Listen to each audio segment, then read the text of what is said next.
Fancy outlet Mukunda jewellers లో mega వడ్డానం sale 2.0. నమస్తే రమగారు. నమస్తే చెయ్య. రమగారు ఏదైనా మంచి కథ చెప్తారు? అగ్ని పరీక్ష చెప్తా. పూర్వం అంట ఒక పురందర నగరం అనే ఒక రాజ్యం ఉండేది. పురందర రాజ్యం. రాజుగారికి లేక లేక ఒక కూతురట. ఆ రాజ్యము భూమండలానికి ఒక చివరి ఉండేది. పెద్దగా బయట రాజ్యం నుంచి రాకపోకలు ఉండేవి కాదు. ఈ కూతురు ఈ లావణ్య, ఆ అమ్మాయి పేరు, చక్కటిదే. ఎవరు వచ్చేవాళ్ళు పోయేవాళ్ళు ఏమీ లేక ఏమిటో కొంచెం లోన్లీగా ఉంటూ ఉండేవాళ్ళు. వాళ్ళు పెళ్లి సంబంధాలు చూసినా పెద్దగా ఈ రాజ్యానికి పెళ్లి సంబంధాలు ఏవీ రాల. పాతకాలం తండ్రికి తల్లికి ఎలా పెళ్ళయిందో కానీ ఇక ఆ పిల్లకి విసుగ్గా ఉండేది జీవితం. ఆ లావణ్యకి చెలికత్తెలు వాళ్ళు చెప్పిన కథే చెప్పి వేసుకుని బొమ్మలే వేసుకుని అవే కొత్త కొత్త వాళ్ళ ఊళ్ళోకి ఏవీ రావు. ఎప్పుడు బోర్డమ్మే. పెళ్లి సంబంధాలు బయట నుంచి ఏమీ రావు. ఆ పిల్లకి తనకి అసలు పెళ్ళే కాదేమో అని అనిపిస్తూ ఉండేది. ఊళ్ళో అందరూ ఆ మామూలు వాళ్ళు. వీళ్ళలో ఎవరికైనా ఇస్తే అక్కడే పడి ఉంటాం కదా. బయట రాజ్యం వాళ్ళు కావాలని ఉంది. ఏ రాజ్యం వాళ్ళు వీళ్ళ రాజ్యానికి రారు. ఒక బోర్డమ్ పాపం. అయితే ఏమైందట, ఈ అమ్మాయి అనాసక్తిగా ఉండేది. ఒక రకమైన డిప్రెస్డ్గా ఉంటూ ఉండేది. చెలికత్తెలతో చెప్పకుండా ఒకనాడు తమ రాజ్యానికి ఉత్తరం వైపున ఉన్న ఏవో అడవులుంటే అలా నడుచుకుంటూ వెళ్ళిపోయిందట అమ్మాయి. చెలికత్తెలు చూసారు ఇదే వెళ్తుంది. ఈవిడ పిలిచేసరికి విసుక్కుంది. సర్లే ఆవిడే తిరిగి వస్తుందని అంతకుముందు కూడా కాసేపు అలా నడుచుకుంటూ వెళ్ళి తిరిగి వస్తుండేది. ఓ పూట వాళ్ళు వదిలేశారు. ఈవిడ వెళ్ళిపోయింది ఎక్కడికో. వెళ్ళగా వెళ్ళగా వెళ్ళగా అమ్మాయికి ఏం తెలిసింది, తను ఊరు గీరు అన్నీ దాటేశానని, ఏదో ఒక కొత్త ప్రాంతంలోకి వెళ్ళిపోతున్నానని తెలిసింది. బాగా ఆలోచన వచ్చి చూస్తే అవేవో తోటలు. ఎన్ని రకాల పువ్వులో, ఎన్ని రకాల తుమ్మెదలో, ఎంత ఘుమఘుమలో.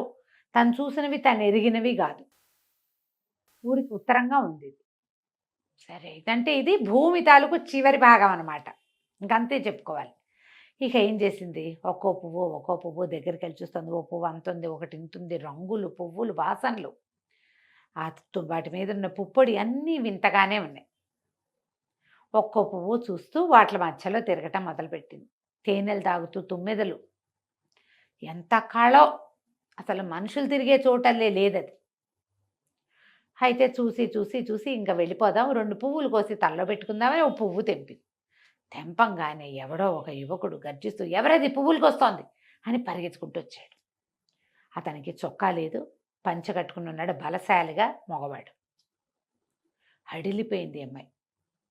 ఎవరు నువ్వు పువ్వులకు వస్తున్నావంటే ఆ అమ్మాయి చెప్పుకుంది, నేను పురందర నగరం రాజకుమార్తెని, నా పేరు లావణ్య, ఏదో నడుస్తూ వచ్చాను, ఇందులోకి వచ్చేసా, పువ్వులు బాగున్నాయని కోసుకున్నాను, ఈ పువ్వులు కొయ్యకూడదా అన్నది. కొయ్యకూడదు, ఇది గంధర్వుల వనం అనగానే భయం వేసింది. అమ్మో అంది. నేను దీన్ని కాపలా నువ్వెవరు అని అడిగింది.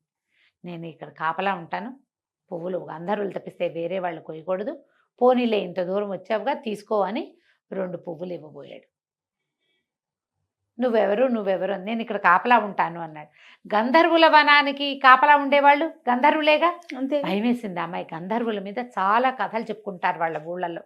అకస్మాత్తుగా ప్రత్యక్షం అవుతారని, తీసుకెళ్ళిపోతారని, మాయం చేసేస్తారని, గంధర్వుల ప్రేమలో పడిన ఆడపిల్లలు సర్వనాశనం అయిపోతారని ఇలా చాలా విన్నది. ఆ అమ్మాయికి 18-19 సంవత్సరాలునే. అంతటి మగవాడిని అంత దగ్గర నుంచి చూసిన దాఖలాలు ఎప్పుడూ లేవు. ఒకసారి అతను చూడంగానే మనసు జల్లుమంది కూడా. గంధర్వుడు అనేసరికి భయం వేసింది, పువ్వులు వదిలేసింది. వద్దు నాకు పువ్వులు వద్దంటే అతను పక్కపక్క నవ్వాడు. ఎందుకు భయపడతావు, నా పేరు సువ్రతుడు, నేను కూడా మనిషినే, గంధర్వుల వనానికి కాపలా ఉన్నాను, కానీ నేను నీలాగానే మానవ జన్మెత్తిన వాడిని. మా తాత నేను ఒకసారి అడవిలో తిరగటానికి వచ్చాం.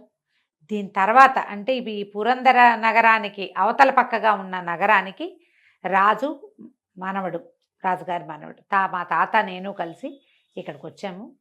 మా తండ్రి లేడు. ఒకసారి వేటగాని వచ్చి, ఇప్పుడు ఈ వీళ్ళ నగరానికి ఉత్తరంగా ఉంది కదా, మా నగరానికి ఇది ఐమూలగా వస్తుంది, నైరుతిలోకి అలా వస్తుంది. మేము ఇటువైపు వేటాడడం కోసం వచ్చి ఈ వనం దగ్గరకు వచ్చేసాము. ఒక గంధర్వ రాణి ఆ రోజు పౌర్ణమి అవటం వల్ల గంధర్వుల రాణి నన్ను చూసింది. ఆమె నన్ను ఎత్తుకుపోయింది. మా తాత నన్ను వెతుక్కుని వెనక్కి వెళ్ళిపోయాడు. ఎన్నాళ్ళో అయింది. ఆమె తనని ప్రేమించమని పెళ్లి చేసుకోమని అడిగింది. నాకు ఆమె మీద ఏ ప్రేమ కలగలేదు. నేనప్పుడు 18 ఏళ్ల వాడిని. దాంతో ఆవిడ ఏం చేసిందంటే ఈ వనానికి కాపలాదారుగా నన్ను ఇక్కడ వదిలిపెట్టింది. నేను మనిషిగా ఉండటానికి. నేను ఇక్కడే ఉంటా. ప్రతి పౌర్ణమికి వస్తుంది. ప్రతి పౌర్ణమికి వస్తుంది. ఇక నేను వాళ్ళకి బందీగా ఉండిపోయా. పౌర్ణమి నాడు మొత్తం గంధర్వులంతా ఈ తోటలోకి వస్తారు. పౌర్ణమి నాడు వాళ్ళు రావడానికి వీలుగా ఈ తోటని పెంచుతూ ఉంటాను నేను. నాకు ఇక్కడి నుంచి విముక్తి లేదు. ఇప్పటిదాకా నేను మనిషి అన్నవాడిని చూడలేదు, నిన్నే చూశాను అన్నాడు. అనేసరికి అమ్మాయికి బాధ వచ్చేసింది. ఇప్పుడు తనేమైంది, ఈ భూమికి చివరిలో ఉన్న నగరానికి యువరాణిగా ఉండటంతో తనకు అవే మనుషులు, అవే మొహాలు. విముక్తి లేదు ఆ నగరం నుంచి. ఎవరు కొత్త వాళ్ళు రారు. అక్కడి నుంచి వెళ్ళటానికి వీలు లేదు. సాధారణంగా తనలాంటి వాళ్లే చక్కగా తనని బాగా చూసుకునే ఊరు, తండ్రి తల్లి, సేవకులు, చెలికత్తెలు అన్నీ ఉండే నేను డిప్రెస్డ్గా ఉన్నా. ఇక్కడ పువ్వుల తోట తప్పిస్తే నరమానవుడు అనేవాడు లేని చోట ఒకడు మనిషి ఎట్లా ఉంటున్నాడు పాపం. అదేగా, నెలకొక్క రోజే వాడి జీవితానికి సందడి. అది కూడా వాడికి ఇష్టం లేదు. అది వాడు మనిషిగానే ఉండాలి. గంధర్వుల రాణి వస్తుంది. వచ్చి ఏం చేస్తుంది? ఏం లేదు, వీడు బందీ అయిపోయాడు. తాత లేడు, ఎవడూ లేడు. ఇక్కడి నుంచి వాడు ఎక్కడికి వెళ్ళకూడదు. అయితే అమ్మాయి అడిగింది, మరి నువ్వు ఎట్లా ఈ బందికానా పోయేది? ఎలా పోగొట్టుకోగలవు నువ్వు అన్నాడు. అడిగితే అన్నాడు, అది చాలా కష్టం. వాళ్ళు పౌర్ణమి నాడు ఇక్కడికి వస్తారు కదా, ఆ గంధర్వరాణి సముఖంలో నన్ను ఎవరైనా కౌగిలించుకోవాలి. చాలా పరీక్షలకి గురి చేస్తుంది. అన్ని పరీక్షలకి నిలబడితేనే నేను వాళ్ళకి దొరుకుతా. పరీక్షలకి భయపడి వాళ్ళు వదిలిపెట్టేశారంటే నన్ను, వాళ్ళు కూడా ఇక వాళ్ళు చచ్చిపోతారు, నేను ఇక్కడ దొరికిపోతాను. నన్ను ఎవరు రక్షించలేరు. నా కోసం ఎవరు ప్రాణాలు వదలటానికి సిద్ధపడతారు? ఏ మనిషి అన్నవాడు? అసలు ఇక్కడ మనుషులు ఎవరు లేరు. నేను చెప్పాగా, నేను ఒక్కదాన్ని నేను చూశానని. అవేమీ జరగవు, నువ్వు వెళ్ళిరా అన్నాడు. పౌర్ణమికి ఇంకా 4 రోజులు. ఈ లావణ్య ఇంటికి వెళ్ళిపోయింది. ఆ అమ్మాయికి పదే పదే పదే పదే ఈ సువ్రతుడే జ్ఞాపకం వస్తున్నాడు. ఇన్ని ఉండి నేను ఇలా ఒంటరితనాన్ని అనుభవిస్తుంటే నిజంగానే ఒంటరిగా ఉన్నవాడి స్థితి ఏమిటి? అదే కదా. ఒక దేశానికి రాజకుమారుడిగా ఉండి ఈ పాటికి పెళ్లి పేరెంటం పిల్లలు కలగాల్సిన వాడు కదా. యవ్వనంలో ఉన్నాడు, అందంగా ఉన్నాడు. ఒక్క మనిషి తోడు లేకుండా అలా గంధర్వుల మధ్యలో చిక్కుబడిపోయాడు. వాళ్ళతో జీవితం ఏం బాగుండదు. సరే ఏమనుకుంది, ఆ అబ్బాయిని రక్షించాలని పుట్టింది ఈ పిల్లకి. ఏం చేసింది, పౌర్ణమి నాడు సాయంకాలం 4 గంటలకల్లా బయలుదేరి ఉత్తరం వైపు వనానికి వెళ్ళిపోయింది. ఎవరికి చెప్పకుండా వచ్చేసి ఆ పువ్వుల సందున దాక్కుని కూర్చున్నది. పువ్వుల చెట్ల సందున కాస్త చీకటి పడేసరికి చంద్రోదయం అవ్వంగానే వాతావరణం అంతా వెన్నెలతో నిండిపోయింది. సుగంధాలు చిమ్ముతున్నాయి పువ్వులన్నీ. రకరకాల జంటలు రావటం మొదలుపెట్టారు. ఎవరెవరెవరెవరో ఎంతమందో వస్తున్నారు. ఆ గంధర్వ రాణి ప్రతి పౌర్ణమి నాడు వచ్చి నన్ను పెళ్లి చేసుకుంటావా, నన్ను పెళ్లి చేసుకో, నాతో ఉండు అని అడుగుతూనే ఉంది. ఈ కుర్రాడిని ఎన్నేళ్ళ నుంచో వాడు ఒప్పుకోడు. తన దారిని తను వాళ్ళతో వీళ్ళతో విహరించి వెళ్ళిపోతుంది, మళ్ళీ వస్తూ ఉంటుంది. అయితే ఏమైంది, ఈ అమ్మాయి చూస్తోంది అట్లా ఎవరెవరో వస్తున్నారు బోళ్ళంతమంది. అందరూ నాట్యాలు చేస్తున్నారు, పాటలు పాడుతున్నారు. ఈ పువ్వుల్లో ఉన్న మకరందాన్ని పీల్చి పువ్వులు కోసుకుంటున్నారు. ఒకళ్ళ పువ్వులు కోసి ఇంకోళ్ళ తలల్లో పెడుతున్నారు. జంటలు ఎన్నో నాట్యాలు చేస్తున్నాయి. క్రమంగా ఈ అమ్మాయి చూడగా ఒక మహాద్భుత సౌందర్యవతి బోల్డని నగలతో అలంకరించుకుని రెక్కల గుర్రం మీద రావటం చూసింది. చూసేసరికి ఆ అమ్మాయికి తెలిసింది వీళ్ళందరూ వేరు, అమ్మాయి వేరు. వీళ్ళంతా జనంగా ఉన్నారు, అమ్మాయి రాణిగా ఉంది. ఇదే గంధర్వుల రాణి అని తెలుసుకుంది. అమ్మాయి రెక్కల గుర్రం దిగి అట్లా లోపలికి వస్తుంటే ఎక్కడున్నావు అని పిలుస్తూ ఉంటే ఈ సువ్రతుడు ఒక చెట్ల చాటు నుంచి రాణికి ఎదురుకుండా వెళ్తున్నాడు. ఈ అమ్మాయి ఏం చేసింది, పరిగెత్తుకుంటూ వెళ్ళి ఆ సువ్రతుడిని గట్టిగా కావలించుకునేసరికి అలా గంధర్వరాణి పిచ్చి కోపం వచ్చేసింది. ఎవరో స్త్రీ తాను కావాలనుకుంటున్న వాడిని కౌగిలించుకుంది.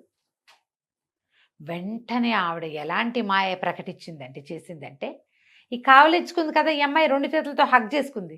సడన్గా ఈ కౌగిల్లోంచి సువ్రతుడు మాయమయ్యి బ్రహ్మాండమైన కొండ సిలువ ఇంతలా ఉంది పాము బుసలు కొడుతూ. ఈ అమ్మాయి వదిలిపెట్ల. తెలిసింది అమ్మాయికి ముందే చెప్పాడు కదా ఆ మాయలు, చాలా మాయలు పన్నుతుంది, ఆ మాయని తప్పించుకోలేరు ప్రతి వాళ్ళు.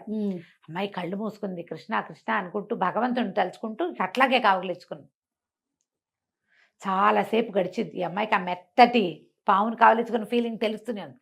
సడన్గా ఒక్కసారి ఇచ్చగా కొండ చిలువుగా ఉన్నదాన్ని సింహంగా మార్చేసింది.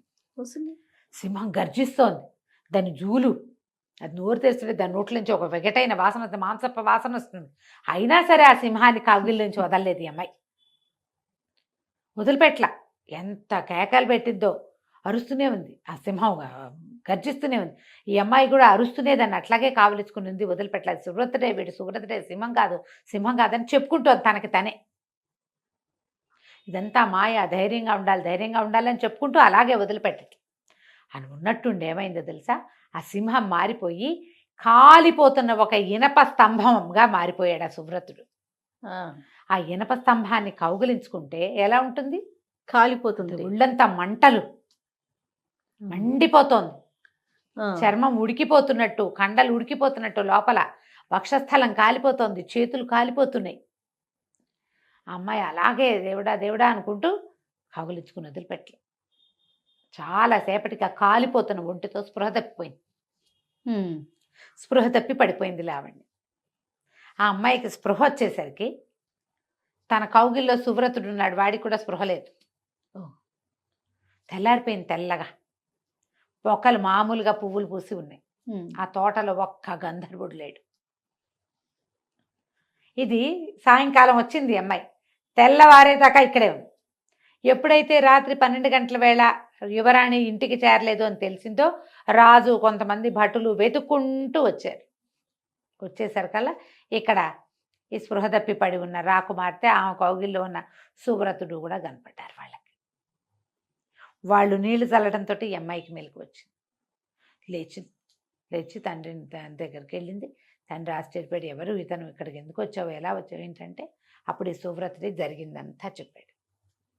చెప్పేసరికల్లా రాజు అన్నాడు, నాయన నా కూతురు అగ్ని పరీక్షకి నిలబడి నిన్ను మనిషినిగా, నిన్ను బందిఖానా నుంచి విడిపించింది. ఇంకా గంధర్వులు ఈ వనానికి రారు, ఎప్పటికీ రారు. నీకంటే గొప్పవారుడు ఎవరు దొరుకుతారు? మా అమ్మాయి అగ్ని పరీక్ష, సీతాదేవి అగ్ని పరీక్షకి నిలిచి భర్తను చేరుకుంది. అది నా కూతురు కూడా అగ్ని పరీక్షకే నిలబడింది. మా పిల్లని వివాహం చేసుకో, మీ రాజ్యానికి నేను పంపిస్తానని చెప్పి ఇంటికి తీసుకుపోయి చక్కగా పెళ్లి చేసి, వీళ్ళకి ఐమూలగా ఉన్న రాజ్యం, వీళ్ళకంటే ముందు రాజ్యం అన్నమాట, హాయిగా పెళ్లి చేసుకుని సువ్రతుడు, లావణ్య పురంధర రాజ్యాన్ని, వాళ్ళ తాతగారి రాజ్యాన్ని, 2 రాజ్యాలని పరిపాలన చేస్తూ హాయిగా ఉన్నారు. కథ కంచికి మనం ఇంటికి. చాలా బాగుంది రమ్మ గారు. అంటే చాలా ఇంట్రెస్టింగ్ గా అనిపించింది. అవును. నమస్తే. నమస్తే జయ.